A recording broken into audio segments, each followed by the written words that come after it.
장의 말씀으로 하나님의 공의로운 심판 아래 스스로 돌이키고 살지어다 라는 제목으로 말씀 나누도록 하겠습니다.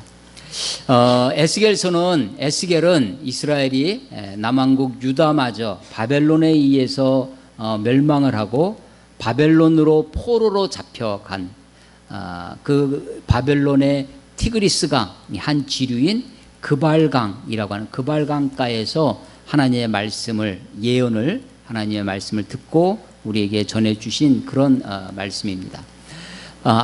이 포로로 잡혀가는 것이 한 번에 이렇게 잡혀간 것이 아니라 세 번에 걸쳐서 1차, 2차, 3차 포로가 있었다고 하고요. 이 에스겔은 두 번째 포로, 제2차 포로에 의해서 잡혀갑니다. 아직 3차 포로가 남았기 때문에 3차 포로가 유다가 완전히 망하고 예루살렘 성전이 무너진 것이기 때문에 아직 나라가 망하진 않았습니다. 그러나 거의 망하기 일보 직전, 그야말로 바람 앞에 등불 같은 풍전등화의 위기 앞에, 그리고 자신은 이미 남의 나라, 자기 나라를 침략했던 그 바벨론에 포로로 잡혀와서 남의 나라 땅에 지금 있는 그런 처지에 있습니다. 아마도 그 속에서도 유대인들이, 이스라엘 사람들이 이렇게 모여서 집단으로 이렇게 함께 살았으리라고 생각되어지는데, 그때 이스라엘 사람들의 생각들, 유대인들의 마음 속에 커다란 질문, 회의, 정체성의 위기가 왔다라는 거죠. 과연 하나님은 살아계시는가? 하나님이 살아계시다면 그 하나님은 전능하신 능력이 있는 하나님이신가? 아니면 너무나 힘이 없어서 우리나라가, 이 이스라엘의 유대인들이 나라가 망하고 이렇게 포로로 잡혀오는 것도 그냥 보고만 있을 수밖에 없는 그런 무력한 하나님이신가? 아니면 하나님이 힘이 있고 전능하신 하나님에도 불구하고 우리 민족을, 이스라엘 민족을 버리셔서, 우리가 선민이라고 생각했는데, 하나님의 택한 백성이라고 생각했는데 우리를 버리신 것은 아닌가? 하나님은 능력은 있지만 우리를 사랑하지 않는 것은 아닌가? 우리에게 무관심한 것은 아닌가? 그러니까 하나님의 사랑에 대한 회의, 질문, 우리는 과연 하나님의 백성인가? 이런 질문들이 있었을 것입니다. 그들의 현실, 지금 에스겔을 비롯한 그 바벨론의 포로로 잡혀와 있는 사로잡혀 온 자들의 그 삶의 정황은 그야말로 비참하고 민족적 자긍심도 바닥에 있고 열등감, 우리는 패전 국가라는, 우리는 짓밟혔다라고 하는 그런, 우리는 끌려왔다고 하는 그런 의식 속에 그것을 스스로 자기를 학대하면 그걸 자학이라고 하죠. 그래서 우리 민족은 어쩔 수 없어, 우리는 어쩔 수 없어라고 하는 혹시 자학사관에 그들이 사로잡혀 있었을 그런 정황이었을 것입니다.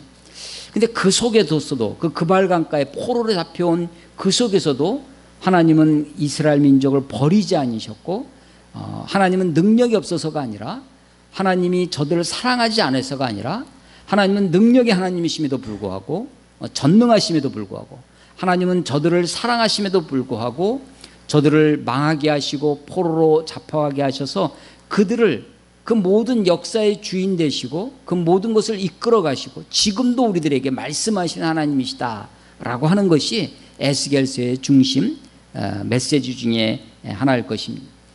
자, 그들이 그렇게 포로기 상황 속에서, 그렇게 포로로 잡혀와서 그렇게 아주 험악한 상황에 놓여 있을 때 이것을 스스로, 이 상황을 이겨낼 수 있는, 버텨낼 수 있는, 견뎌낼 수 있는 자기 나름대로의 길이 있을 것입니다. 그것 중에 하나가 뭐냐면 남 탓하는 겁니다. 그 중에 하나가 조상 탓하는 거죠. 우리는 원래 하나님의 택한 백성이었는데 우리 조상이 하나님께 죄를 범해서 잘 살지 못해서, 그래서 조상 탓하는 것입니다. 그래서 내가 지금 신포도를 먹어서 이가 신데, 왜 이가 시냐면 우리 아버지가 신포도를 먹어서 내 이가 시다는 거예요. 그게 그들 가운데 아주 편만했던, 그들 가운데 아주 퍼져 있었던 속담이었다는 것입니다. 이 유대인들이 2절에 보시면요, 18장 2절, 너희가 이스라엘 땅에 관한 속담에 이르기를 아버지가 신포도를 먹었으므로 그의 아들이 이가시다 고 하면 어찌 됨이냐. 지금 이스라엘 민족들에게 반문하는 거예요. 야, 너희들 그렇게 말하는 게 그게 말이 되냐. 아버지가 신포도를 먹었는데 아들 이가시다 라고 하는 거죠. 이것이 그 당시의 사람들의 생각이었습니다. 우리가 지금 이렇게 당하고 있는 것은, 이렇게 험악하게 살고 있는 것은 우리 조상 탓이다라고 하는 거죠. 아버지가 신포도를 먹었기 때문이다. 그래서 우리 이가 지금 쉬고 있다라고 하는 것입니다. 우리 기독교 안에도 최근에도 최근이라고 해도 한 10여 년 전부터 있었던 것인데, 소위 가계 저주론이라는 것이 있습니다. 우리 예수 믿어도 가계에 흐르는 저주가 있는 사람은 그 저주에 허덕일 수밖에 없다. 그러니까 그 가계에 흐르는 저주를 끊어야 살 수 있다라고 가리키는 것이죠. 그래서 이제 그걸 가계 저주론이라고 하는데, 성경에 그와 비슷한 말씀이 있습니다. 출애굽기 20장에 보면, 출애굽기 20장이 10계명이에요. 10계명. 물론 모든 말씀이 다 하나님의 말씀이고, 성경 66권 모두가 하나님의 말씀이지만, 우리가 이 말씀을 우리가 실마리라고 그러잖아요. 실이 막 얽혀 있어도 그 실마리를 잘 풀면 이게 풀어지고, 그걸 실마리를 찾지 못하면 막 뒤엉켜 있습니다. 기강을 잡는다, 이런 말 있죠. 기강을 잡는다. 우리 그물을 던집니다. 그물을 휙 던져서 그물을 다시 걷어들일 때 한 줄을 잡아 당기는데, 그 줄이 그 그물 코가 여러 개 있으면 끝에 달려져 있는 한 줄입니다. 그 줄을 잘 잡아 당기면 그물 전체가 딸려오죠. 그게 기강입니다. 기강. 기강을 잡는다, 우리가 그런 표현을 하는데, 성경 전체가 다 하나님의 말씀이지만 하나님의 말씀을 우리가 이해하고, 물론 1.1의 길에도 하나님은 그 말씀을 이루실 것입니다. 어느 것 하나 소중하지 않은 말씀, 어느 것 하나 중하지 않은 말씀이 없지만, 우리가 이 말씀 전체를 이해하고 성경 전체의 기강을 잡을 수 있는 그런 말씀들이 있죠. 그 중에 출애굽기는, 전체 출애굽기라는 책은 우리들을 구원해 내신 책입니다. 하나님이 어떻게 이스라엘을 구원하시는지, 구원받은 백성이 어떻게 살아야 할지에 대해서 말씀을 하시는 거죠. 그 중에 출애굽기 20장은 10계명이에요. 그러니까 10계명 가운데 있는 말씀입니다. 10계명 가운데 1계명, 나 외에 다른 신을 두지 말지니라. 2계명, 두 번째 계명이 뭐냐면, 나를 빗대어 하늘에 있는 것이나 땅에 있는 것이나 땅 아래에 있는 것은 그 어떤 것으로도 형상을 만들지 마라. 소위 우리가 그걸 줄여서 형상금지법이라는 것입니다. 이것이 하나님이다, 이것이 여호와다라고 형상을 만들지 말라는 거예요. 형상금지법입니다. 사실 창세기에 보면 하나님이 세상 만물을 다 창조하실 때 다른 여타의 동물들은 각기 그 종류대로 창조하셨어요. 개는 개대로, 소는 소대로, 사람은 사람대로 창조하지 아니하시고, 사람은 하나님대로, 하나님의 형상대로 우리를 만드셨죠. 그러니까 하나님의 형상을 보려면 뭘 봐야 되냐면, 나를 봐야 되죠. 사람을 봐야 됩니다. 사람의 가치가 어디 있냐면 하나님의 형상에 있죠. 하나님의 형상이, 그러니까 인간이 수의과 의사가 다루는 그 동물이나 일반 의사가 다루는 그 사람이나, 육체적으로 따지면, 물질적으로만 따지면, 화학으로 분해를 하면 아마 대동소이할 것입니다. 그런데 인간의 가치가 어디 있느냐? 하나님의 형상에 있다고 하는 것이죠. 나 위에 다른 신을 두지 말지니라. 두 번째가 그 하나님을 어떤 형상으로 만들어서 이게 하나님이다. 우리가 그걸 쉽게 우상이라고 하는 거죠. 우상은요, 전 어렸을 때 우상이라는 단어를 우스운 상이구나, 이렇게 생각을 했었어요. 근데 이제 그 한자를 보면, 옛날 사람들이 한자를 어떻게 만들었는지, 그 우자가 무슨 우자 같아요? 우상의 우자. 우상의 우자는 어리석을 우자가 아니고요, 배우자의 우자입니다. 배우자가 러닝, 배우는, 공부하는 배우자가 아니라 내 짝배자예요. 짝배자, 짝우자예요. 배우자 할 때 그 짝배자, 짝우자를 쓰는 거예요. 사실은 하나님이 여기 있어요. 어떤 신이 있어. 근데 그 신을 우리가 모르니까 그것과 짝이 되는 걸 만들어 놓은 거예요. 이게 하나님이다. 그래서 그 우자는요, 짝우자입니다. 짝우자. 어떤 하나님의 그것을 하나님의 형상을 만드는 거죠. 이게 하나님이다라고 그렇게 해서 그 상이, 그 만든 상이 우상이에요. 우상. 그 형상금지법인데, 그 형상금지법이 두 번째 계명이에요. 10계명의 두 번째. 그 형상금지법에 토가 달려져 있습니다. 토가 달려 있어요. 우리는 토를 단다고 그러면 굉장히 부정적으로만 했는데, 뭐 주애를 달아놓는 게 다 토를 달아놓는 거죠.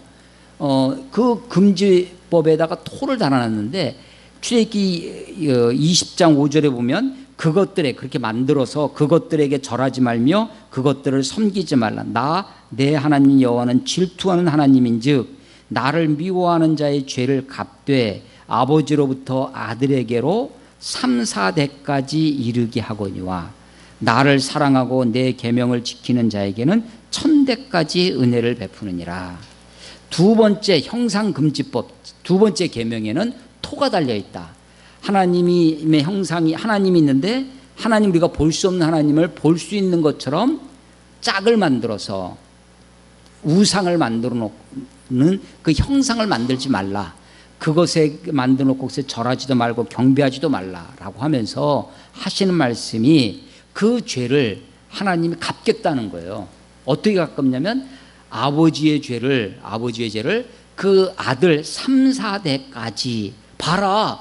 가게 흐르는 저주가 있지 않냐. 아버지가 잘못하면 3, 4대까지 그 저주가 가는 것 아니냐라고 하는 거예요.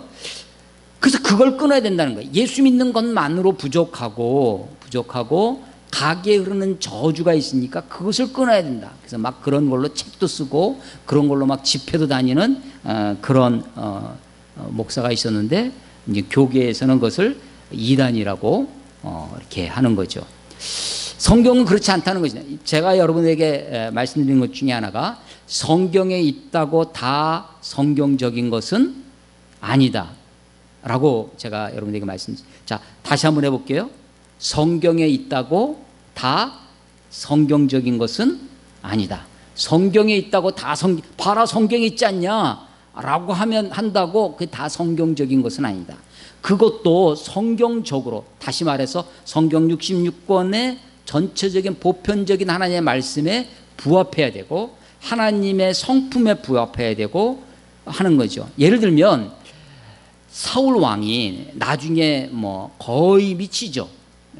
미쳐서 하는 것 중에 하나가 다윗에게 질투의 화신이 돼서 다윗이 죽인 자는 만만이고 내가 사울이 죽인 자는 이 천천이다라는 그런 어린아이들의 노래에 그만 질투가 나서 다윗을 죽이려고 이렇게 하죠.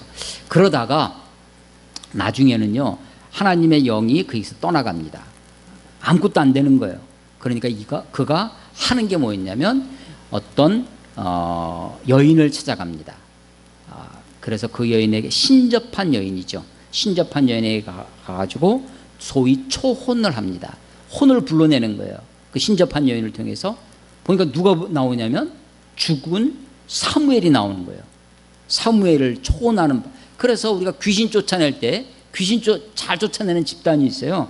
귀신 쫓아내는 곳으로, 그것도 부흥이라고 해야 하는지 모르지만 하여간 그걸로 사람들을 모으고 한 그런 교회 그 교회의 지도자, 그 목사라고 하는 사람이 최근에 대법원에서 실형 선고까지 받은 베레아 집단이 있습니다. 베레아 귀신. 거기에서 이제 하면 그 귀신 들린 사람, 거기는 감기가 걸려도 귀신이라고, 예배 시간에 졸아도 졸음 귀신이라고 하는 그런 데인데요.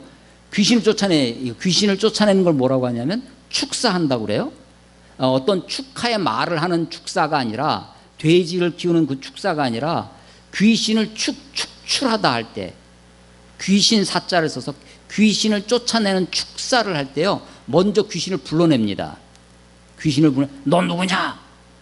해요. 그러면서 귀신을 불러냅니다. 그러면 그 귀신이 대부분 누가 나오냐면요, 이게 한국 사람들하고 귀신 들린 한국 사람에게 나오는 거랑 귀신 들린 서양 사람들, 특히 미국에 가서 집회를 하는 동영상이 있어요. 베리아 귀신 집회. 미국 사람들한테 가서 하는 거랑 귀신이 달라요. 귀신이 달라. 주로 한국 사람들이 귀신을 불러내면 어떤 귀신이 나오냐면 주로 시어머니가 많이 나옵니다. 그리고 자기 아버지가 많이 나와요. 누구냐면 다 가까운 인간관계에서 맺힌 한이 있는 사람들이 나와요.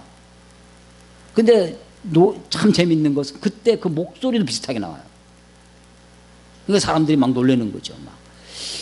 그러면서, 근데 이제 미국 사람들에게 축사를 하면요, 귀신을 불러낼 때, 초혼을 할 때, 미국 사람들은 대부분 어떻게 하냐면, 나는 증오다. 다 추상적이에요. 추상적인 걸로, 나는 미움이야, 나는 시기야, 막 이런 식으로 귀신이 자기를, 정체를 얘기를 하는데, 한국 사람들은 한이 우리 한국 사람의 정서잖아요. 그 한을 얘기를 하는 거예요. 그런데 그때 베레아에서 하는 이야기 중에, 봐라, 이렇게 귀신을 축전 때 먼저 그 사람에게서 그 초혼을 할 때, 이게 바로 사무엘이 나오는 사울 왕이 신접한 여인에서 초혼을, 봐라, 성경에 있지 않냐라고 성경을 들이밀어요. 제가 뭐라고 그랬어요? 성경에 있다고 다 성경적인 것은 아니다라고 하는 거죠. 성경 전체에 부합하느냐라고 하는 것이죠.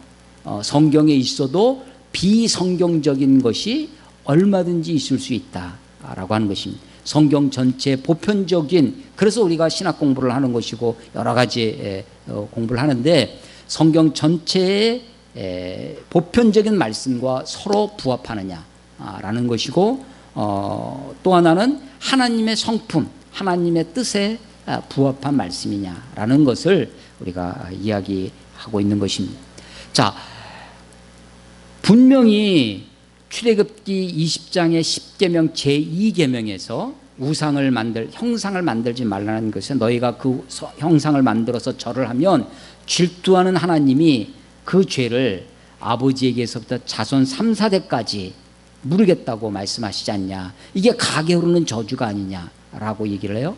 물론 그 출애굽기 20장 거기에 보면 분명히 그런 말씀이 있습니다. 그러나 그 바로 다음에 하나님이 그 은혜를 1000대까지, 사실은 자손 3, 4대와 1000대는 비교도 할 수 없는 것이죠. 신약 성경에 오면 누구든지 그리스도 안에 있는 자에게는 결코 정죄함이 없나니 죄와 사망의 법에서 우리를 해방하였다라고 하는 것입니다. 물론 우리는 사회적인 동물이죠. 우리가 로빈슨 크루소처럼 외딴 섬에 홀로 살 수 있는 사람이 아닙니다. 사실 로빈슨 크루소에도 그 무인도에 가서 혼자 살아도 사실 그가 그동안 배웠던 지식, 환경에, 자연에 대응하는 그런 방식, 그가 가지고 있던 무기 하나, 이런 것도 다 사회적인 산물일 것입니다. 우리는 소위 어떤 상황 속에 사냐면 사회적 인류의 연대성 속에서 살아요.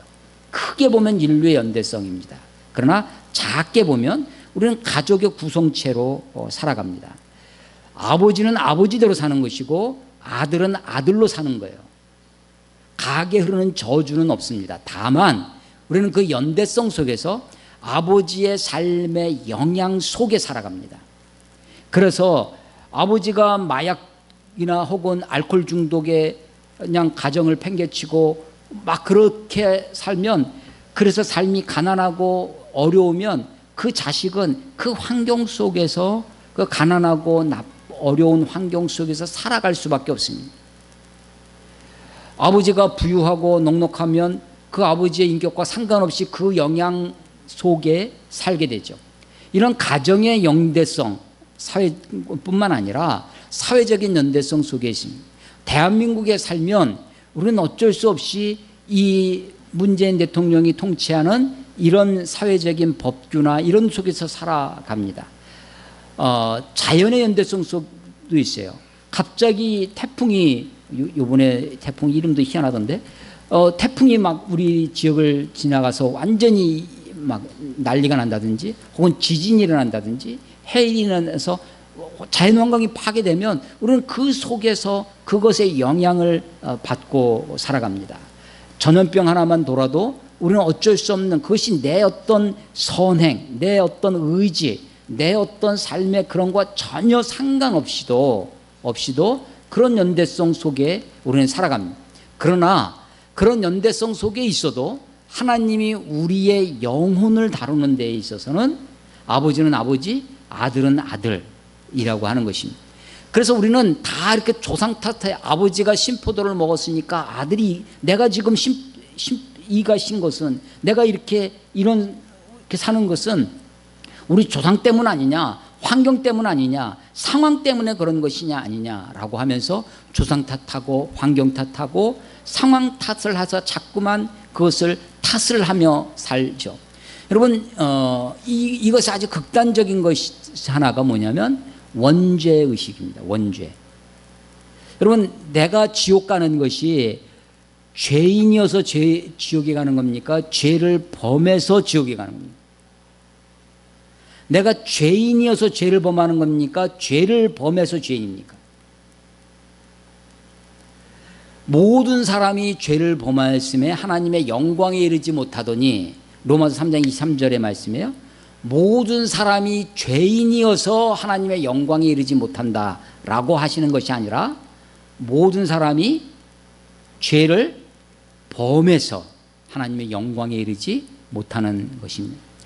아버지가 포도를 먹었기 때문에 아들이 이가시다라고 하는 것은, 그것은 우리 시기로 설명을 하면 아까 제가 설명을 드린 가계 저주론, 가계에 흐르는 저주, 이런 것도 부작용도 있지만, 기독교 안에서도 원죄라고 하는 것으로 내가 지금 이렇게 사는 것, 내가 지금 악을 저지르고 내가 죄를 짓는 것이 내가 어쩔 수 없는 죄인이어서 원죄를 가지고 태어난 인간이기 때문에 나는 어쩔 수 없어서라고 조상 탓할 수 있다는 거예요.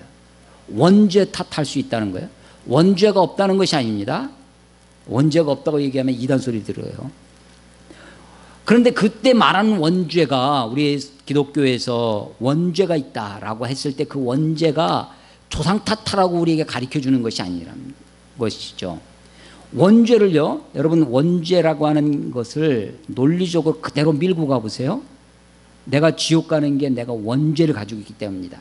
아니, 내가 죄를 범한 게, 내가 악을 저지르는 게 원죄 때문이라면 나를 심판하는 하나님이 정당합니까? 부당합니까? 원죄로만 우리를 심판하시면 하나님의 심판의 정당성을 이야기할 수가 없습니다. 하나님의 심판이 정당하려면 내가 죄를 범해야 돼요. 내가 죄를 범한 죄인이기 때문에 내가 지옥에 가는 거예요. 나에게 우리가 책임을 묻는다는, 우리가요, 아주 정신박야가라든지 정신적으로 우리가 책임을 물을 수 없는 사람이 있어요. 그런데 거기에다가 어떤 악을, 그 사람이 죄를 범했다고 해서 그것을 죄를 물어서 감옥에 보내고 하면 그것이 부당하다고 우리 세상법도 그러잖아요. 하나님이, 의로우신 하나님이, 공의로우신 하나님이 우리를 원죄라고 하는 것은 내가 정말 죄를 안 짓고 의롭게 살려고 해도 할 수 없게 내 근원적으로 죄로 기울어지는 경향성이 있습니다. 죄의 경향성을 가지고 태어나요. 우리가 본래적으로 우리들에게 완전히 거부할 수 없는 죄성이 있다는 것에 대한 우리들의 고백이에요. 기독교인들의 고백이지, 원죄 때문에 우리들의 책임성이 없어지는 것이 아닙니다. 원죄 때문에, 원죄로 우리의 죄책감을 덜려고 하면 안 돼요. 아버지가 신포도를 먹었는데 아들의 이가시다. 여러분, 구약 성경에서 신약으로 넘어오는데, 구약에 창세기, 출애굽기, 레위기, 민수기, 모세오경이 있습니다. 그리고 역사서가 쭉 있어요. 그리고 시편, 잠언, 전도, 아가의 시가서가 있고, 그 다음에 선지서가 있습니다. 그리고 신약이 오는 그 선지서를 통해서 구약에, 우리가 구약하면 율법이라고 생각합니다. 그 율법에서부터, 구약의 그 이스라엘 역사에서부터 신약으로 넘어와서 신약의 교리로 넘어오는 중요한 건널목 역할하는 것이 이 선지서입니다. 그래서 신약이 오면, 신약이면 분명히 요한복음 1장 12절에 영접하는 자 곧 그 이름을 믿는 자에 하나님의 자녀가 되는 권세를 주셨으니 이는 혈통으로나 육정으로나 사람의 뜻으로 나지 아니하고, 혈통으로 되는 것이 아닙니다. 아버지가 할례를 받았다고, 대대로 할례를 받았다고 하는 민족의 그 혈통 때문에 내가 구원받는 것이 아니고, 하나님 앞에 내가 1대1로, 아버지는 아버지, 아들은 아들, 나 각자 개인의 영혼의 개별성이 있습니다. 영혼의 독립성이 있어요. 그것을 가르쳐주는 구약의 중요한, 신약의 교리를 가르쳐줄 수 있는 중요한 건널목이 바로 선지서라고 하는 것입니다. 선지서. 그 중에 오늘 이 에스겔 18장에 아버지, 소위 신포도의 비유, 신포도의 이 속담을 통해서 하나님이 맹세를 하시는 거예요. 3절에 보시면 주 여호와의 말씀이니라 내가 나의 삶을 두고 맹세하노니, 하나님이 아주 단언하시는 거죠. 하나님 아주 단호하게 말씀하실 때 하나님의 표현입니다. 우리가 맹세를 할 때 나보다 큰 것을 두고 맹세를 하는데 하나님보다 더 큰 존재가 없기 때문에 하나님은 자기를 두고 맹세를 하세요. 내가 나의 삶을 두고 맹세하는, 하나님이 그냥 말씀하셔도 하나님의 말씀이죠. 하나님이 그냥 말씀하셔도 그것은 그대로 하나님의 말씀은 그대로 현실이에요. 빛이 있으라 하시니 빛이 있으는, 하나님의 말씀은 그대로 권세고 하나님의 말씀은 그대로 현실입니다.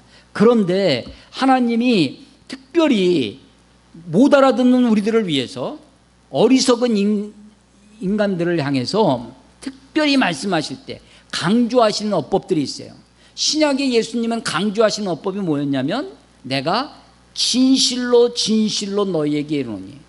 우리들은 그렇죠. 야, 내가 정말 말하는데 막 강조를 막 하는데, 하나님은, 예수님은 그러실 필요가 없으신 분이에요. 나는 아멘이요. 예수님의 이름이, 요한계시록에 보면 예수님의 이름이 아멘이야. 예수님의 이름이 진실이야. 진실. 아멘은 진실로, truly라는 뜻입니다. 그런데 예수님이 너무나 우리가 못 알아들으니까 내가 진실로 너희에게 이르노니 이렇게 말씀하시는 거예요. 구약의 하나님은 우리들에게 뭐라고 말씀하시면, 내가 너희들에게 맹세하고 얘기한다. 내가 나의 삶을 두고 맹세하노니 다시는 그 따위 말을, 아버지가 신포도를 먹었다고 아들이 이가시다라는 말을 하지 못하게 하겠다는 것입니다. 하지 못하게. 그러면서 4절, 모든 영혼이 다 내게 속한지라. 이게 대전제입니다. 모든 영혼이 다 내게 속했어요. 그러니까 아브라함 속에 이스라엘 민족이 들어가 가지고 다 통째로 그냥 그렇게 단체로, 집단으로, 군중으로 매도되어지지 않습니다. 우리는요, 아버지의 영혼이 하나님께 속한 것처럼 아들의 영혼도 하나님께 속했다는, 똑같은 등가예요. 등가. 대전제입니다. 4절, 모든 영혼이 다 내게 속한지라. 아버지의 영혼이 내게 속함 같이 그 아들의 영혼도 내게 속하였나니. 아버지가 하나님의 형상으로 창조되었듯이 아들도 그렇게 창조되었다는 것이 똑같은 등가예요. 세상의 모든 것은 가격을 매길 수가 있습니다. 값어치를 매길 수가 있어요. 그래서 그걸 가격이라고 하죠. 가격. 물건은요 다 가격이 있어요. 그런데 사람은 인격이 있어요. 가격이 아니라 인격이죠. 이것은 그야말로 사람의 격이에요. 인격. 이것은 가격을 매길 수 없다는 의미에서 인격입니다. 근데 현대는 인격의 비인격화, 사람을 가격으로 매깁니다. 저 사람은 연봉 얼마짜리야. 다 연봉으로 계산을 하죠. 극단적인 게 스포츠에 종사하는 사람들을 다 그렇게 가격을 매기는 거죠. 그런 것들이 우리 삶의 이 자본주의 사회에 아주 근간을 이루고 있습니다. 사회가 비록 그러한다 할지라도 하나님 앞에서는 절대 그렇지 않습니다. 하나님은요, 모든 영혼이 다 내게 속하였나니, 아버지의 영혼이 내게 속한 것처럼 아들의 영혼도 내게 속하, 다 등가라는 똑같은 가격이에요. 어린아이 이제 갓 태어난 이제 1살짜리 그 아이나 할아버지 할머니의 가격이나 대통령의 가격이나 내 가격이나 다 똑같다는 거예요. 아버지가 내게 뭐가 똑같으냐? 그 영혼이 똑같다는 것이냐. 영혼이. 물론 사회적으로 위치가 있겠죠. 사회적으로 권력의 크기가 다르고 그 영향력이 다를 수가 있습니다. 그러나 그것이 하나님 앞에서는 아무 차등을 가져오지 않습니다. 하나님은 사람을 외모로 보지 아니하시는 분이십니다. 모든 영혼이 다 내게 속한지라. 이게 대전제예요. 대전제. 그런데 4절 끝에 보시면요, 모든 영혼이 다 내게 속한지라 아버지의 영혼이 내게 속함같이 그의 아들의 영혼도 내게 속하였나니 범죄하는 그 영혼은 죽으리라. 이게 대원칙입니다. 대전제는 뭐예요? 모든 영혼이 다 내게 속하였다. 대원칙은 뭐냐면 범죄하는 그 영혼이 죽습니다. 아버지가 범죄했으면 아버지가 죽는 거고 아들이 범죄했으면 아들이 죽는 것입니다. 그 사람이 그 사람의 책임을, 자기 죄에 대한 책임을 받는 거예요. 그 범죄하는 그 영혼이 죽는 것입니다. 그래서 제가 중간에 성경을 읽지 않은 5절서부터 그 24절까지가 다 뭐냐면 그 범죄하는 그 영혼이 그 원칙이 실현되어지는 것을 설명하는 것입니다. 어떤 의인이 있어요. 5절에 보면 사람이 만일 의로워서 의인이 있어요. 공의로 행합니다. 정의로 행해요. 그러면서 그 정의와 공의의 내용이 6절부터 쭉 나와요. 산 위에서 제물을 먹지, 저 산에 가서 제사를 드리는 거예요.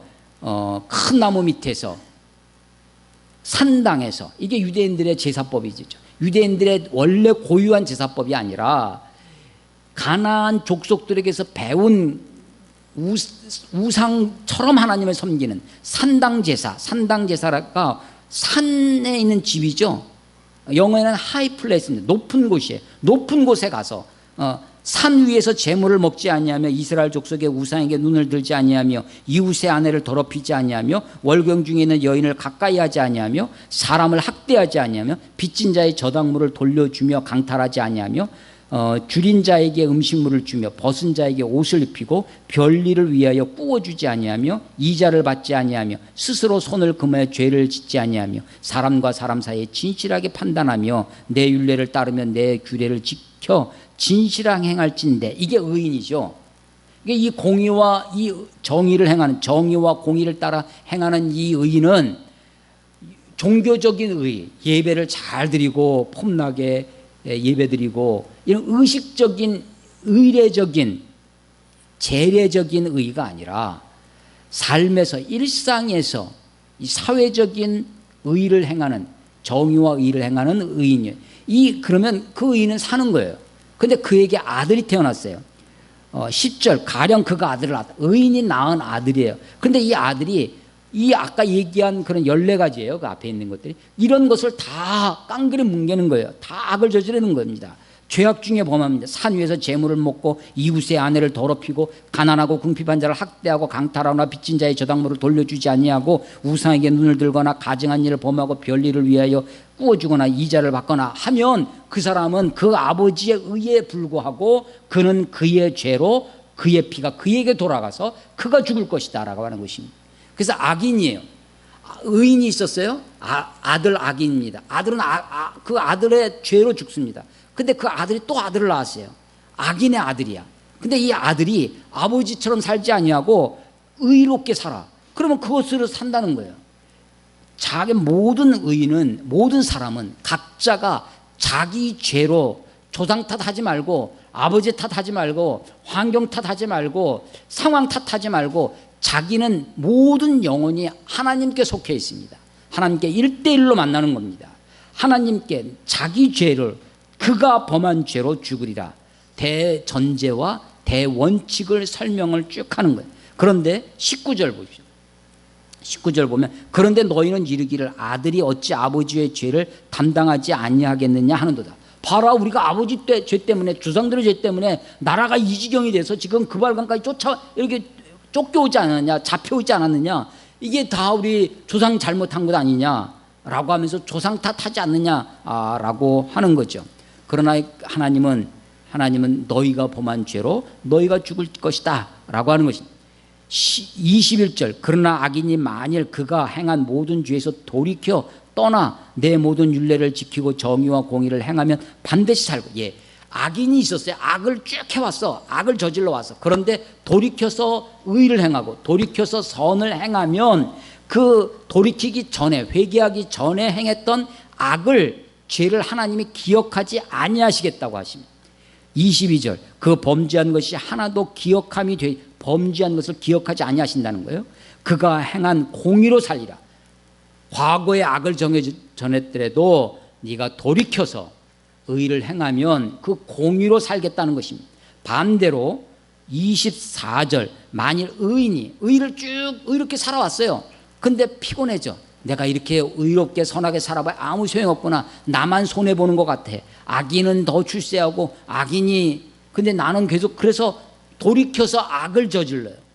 그러면 그 전에 행했던 의를 하나님이 기억지 아니하시고 그가 행한 악으로 그를 죽이겠다라고 하시는 말씀을 쭉 하신 것입니다.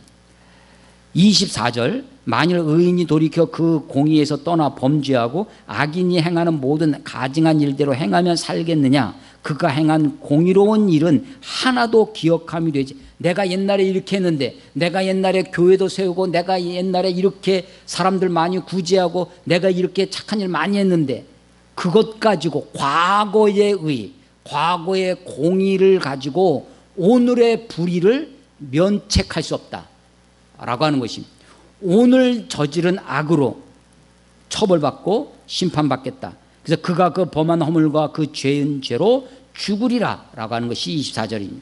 거기까지가 제가 중간에 본문을 생략한 것이고요. 25절 그런데, 오늘 거기 다시 시작하죠. 그런데 너희는 이르기를 주의 길이 공평하지 아니하다.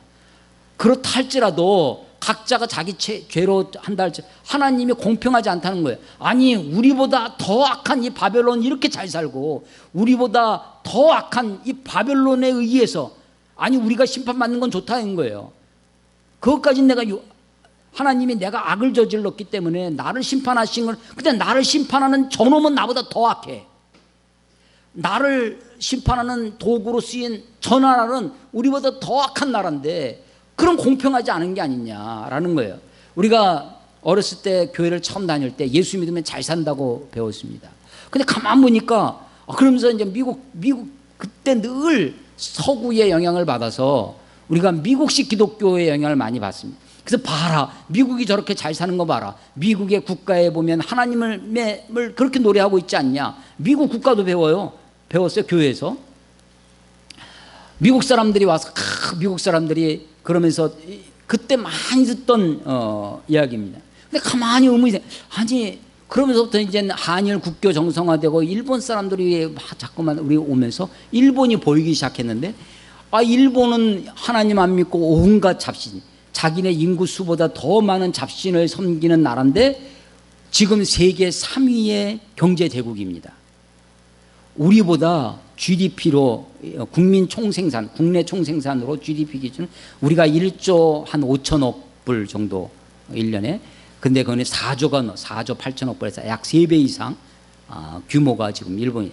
그러니까 지금 3대 1의 규모로 우리가 싸우겠다고 지금 문재인 대통령이 결사의 의지를 다지고 있는 거거든요. 인구가 5천만 이상 되고 GDP 1인당 GDP가 3만 불 이상 되는 나라가 세계사에 지금 세계 중에 그렇게 많지 않습니다. 인구가 많은 인도, 중국 인구가 10억 이상 돼도 너무 많아도 이 GDP가 3,000불, 4,000불, 5,000불 이런 것밖에 안 되는 거예요. 우리보다 GDP 1인당 GDP로 하면 굉장히 많은 뭐 베네수엘라 이런 그래도 인구가 적기 때문에 국력으로 따지면 그렇게 큰 게 아니죠. 그래서 세계에서 이제 인구가 5천만 명 이상 되고 어느 정도 규모가 된다는 거죠. 인구가 5천만 명 되고 GDP가 3만 불 이상 되면 그걸 따로 취급을 하는 거죠. 아, 이 나라는 사람 인구 수도 되고 이 경제적도 된다. 그렇게 따지는 거예요. 7개가 있습니다. 우리나라 전 세계에. 우리가 7번째로 거기에 들어가 있어요. 교역량으로 따지면 전 세계에 지금 7위, 8위, 못해도 10위 안에 들어가는 교역량을 가지고 있는 나라가 되어 있죠.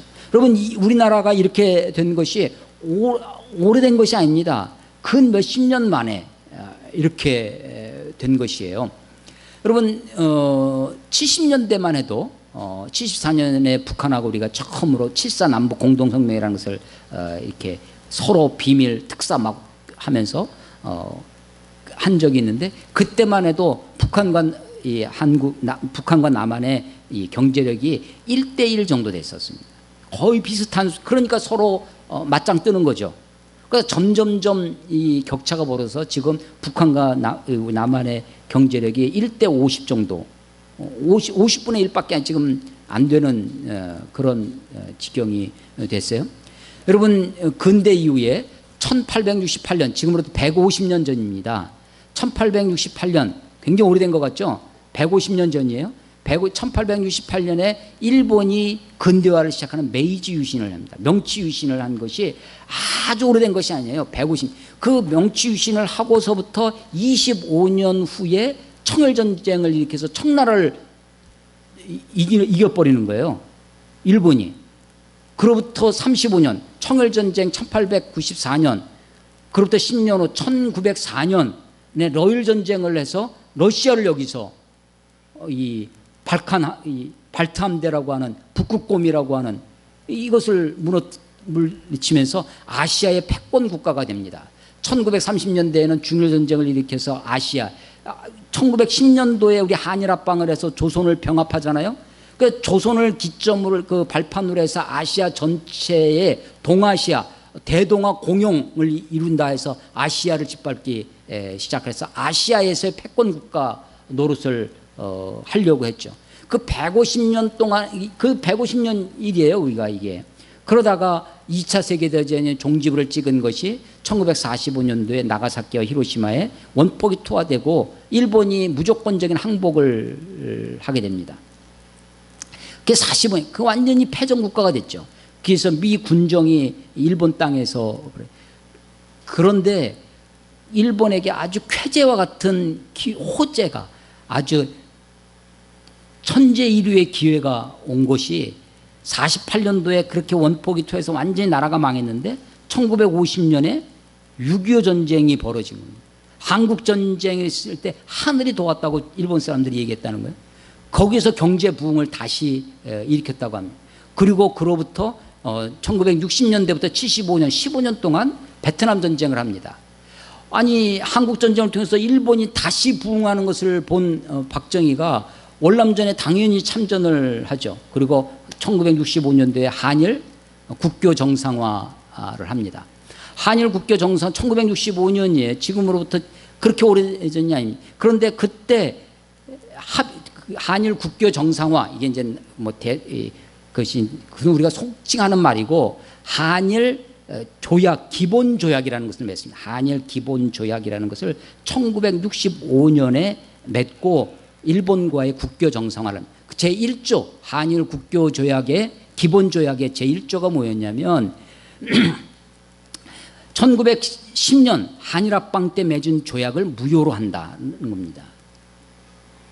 근데 이 무효로 한다는 말을 한국 사람들은 어떻게, 한국 정부는 어떻게 이해하는, 그 한일 합방이 불법적인 강제 병합이기 때문에 불법적인 것이 때문에 무효로 한다라고 해석을 하는 거예요.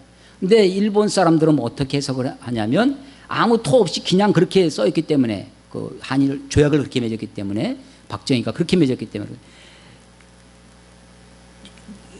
1910년도 한일 합방은 조선의 순종 임금과 일본의 그 합법적인 조약이었다.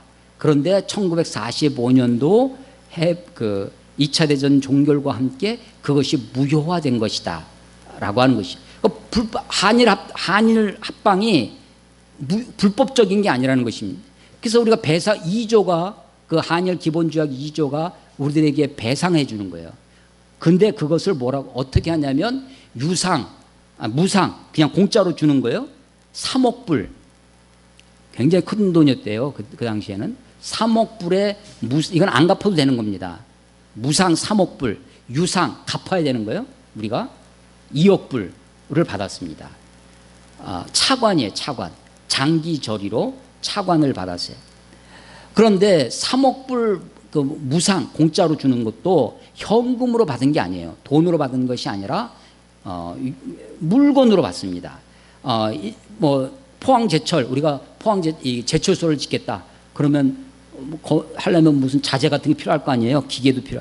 그거를 일본 사람들이 와서 지어주는 것이고 이거는 뭐 1,000억 불짜리다.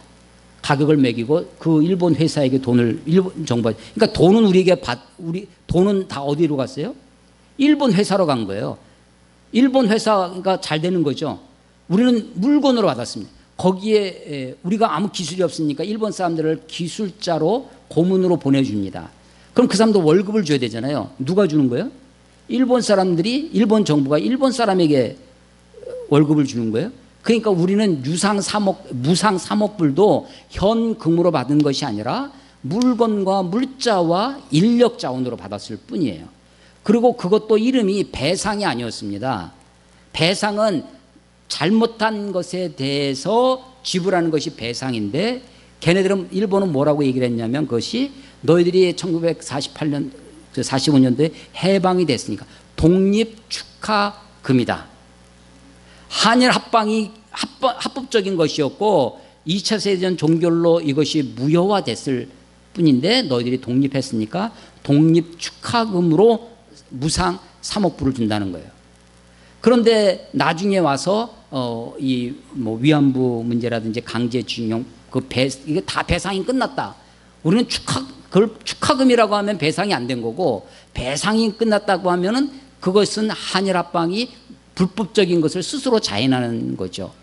그래서 사실은 이 한일 기본 조약의 1조가 너무 구체적으로 기술되어져 있지 않기 때문에 벌어지는 양쪽이 다르게 해석을 하는 거예요. 한국 사람들이 해석하는 거랑 일본 사람들이 해석이 달라요. 그래서 서로 동의하지 않아. 서로의 의견에 우리는 한일 합방이 불법적인 거, 걔네들은 합법적인 거다라고 하는 것이고, 그러니까 위안부도 자발적으로 돈을 벌러 간 것이지 개인 사업체였다. 강제징용도 돈을 벌러 간 것이지 강제징용이 아니었다. 합법적인 것이다. 라고 얘기를 하는 거예요. 배상도 다 끝났다. 그러니까 자기 모순에 빠져 있는 것이죠. 그러던 것을 1965년도에 기본조약도 그래서 이걸 뭐라고 하냐면 부동의의 동의라고 합니다. 서로 동의하지 않아. 하늘은 불법이라고 그러고 걔네들은 합법이라고 서로 부동의 디스어그리입니다. 근데 그걸 부동의 상태로 서로 동의해 줬어. 그래서 한일 기본조약을 그래서 agree to disagree 예요. 부동의의 동의. 이게 기본조약 한일 국교 정상화 1965년도의 일입니다. 근데 그로부터 50년 후 2015년 지금으로부터 4년 전 3년 얼마 전인데 2015년 12월 28일 날 우리나라 윤병세 외교부 장관이랑 일본 외무장관이랑 갑자기 뜬금없이 위안부 합의했다고 발표를 합니다. 딱 50년, 정확히 50년 만이죠. 2015년에 박근혜 정권 하에서 그래서 최종적인 합의가 됐다. 불가역적, 뒤돌릴 수 없는 합의를 했다. 그게 문구에, 그러니까 얼마나 조약을 해도, 그래서 그 잘못된 조약의 저기를 지금 우리가 받고 있죠. 그래서 한일 위안부의 문제니 강제징용자에 대한 문제니 이런 것들을 조상들 우리 사람들이 잘못한 것을 우리가 지금 받고 있어요. 그래서 우리가 이런 현실 세계 환경과 속에서 벌어지는 삶의 연대성, 인류의 연대성 속에서, 민족의 연대성, 가족의 연대성, 자연의 연대성 속에서 받는 그런 영향력이 있어요. 우리 이것이 없다고 하는 것이 아닙니다. 이것을 우리가 잘 이해를 해야 돼요. 그런데 성경에서 신앙은 믿음은 오늘 대전제가 18장 4절이에요. 모든 영혼이 다 내게 속했다. 하나님께 속해 있어요. 아버지의 영혼이 하나님께 속한 것, 내게 속한 것처럼 아들의 영혼도 다 등가다. 각자가 책임지는 겁니다.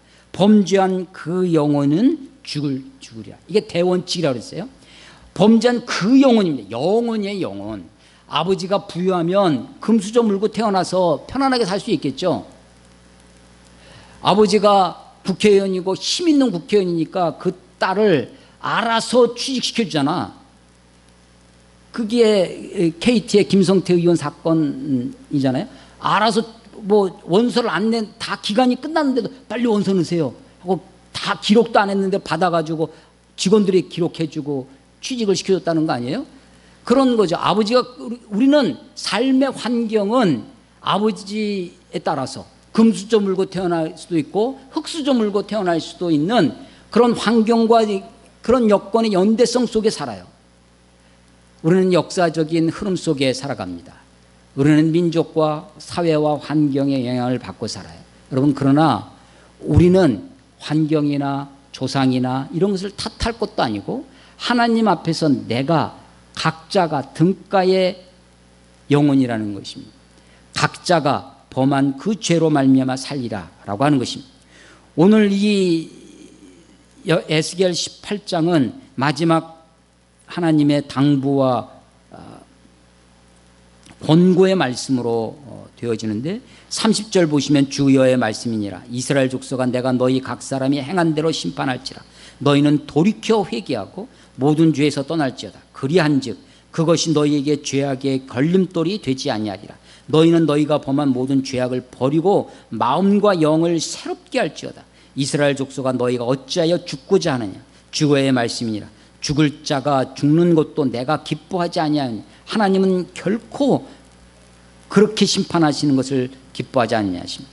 너희는 스스로 돌이키고 살지어다. 오늘 설교 제목입니다.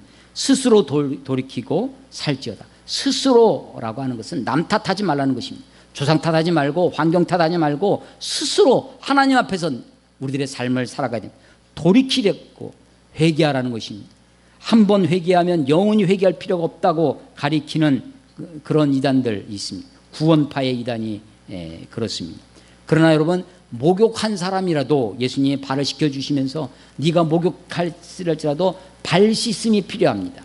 우리가 이미 구원받고 하나님의 자녀가 된 하나님의 자녀의 확신을 가지고 살아가는 우리라 할지라도 철로 역정에 보면 마지막 천국의 입구에 지옥으로 떨어지는 낭떠러지가 있다고 하는 것처럼 우리가 하나님 앞에 늘 깨어 경성함으로 자백의 시간, 너희가 누군지 우리의 죄를 자백하면 미쁘시고 의로우사 우리의 죄를 사하시겠다는 그 하나님 앞에 우리의 날마다 우리의 죄를 돌이키고 회개하고 고치고 우리가 바른 삶을 살기 위하여 하나님 앞에 그렇게 살아가야 할 것입니다.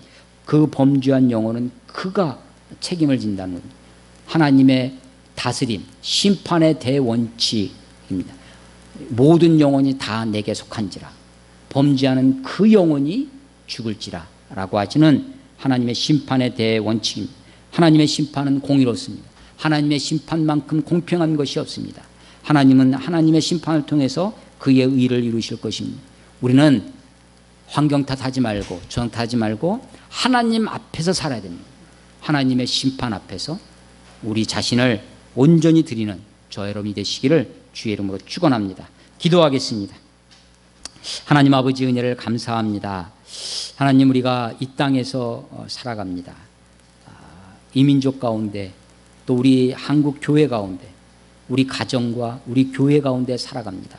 하나님, 내가 어떻게 이 속에서 하나님을 바르게 섬기고 하나님을 온전히 믿고 내 자신을 하나님 앞에 드리며 살 수 있을지 우리의 믿음을 새롭게 하옵시며 우리가 마음을 돌이켜 새롭게 하여 주님을 날마다 하나님으로 온전히 섬기며 살아가는 주의 백성들 다 될 수 있도록 하나님 도와주시고 인도하여 주시옵소서. 주님을 의지합니다. 예수님 이름으로 감사하며 기도드렸사옵나이다. 아멘.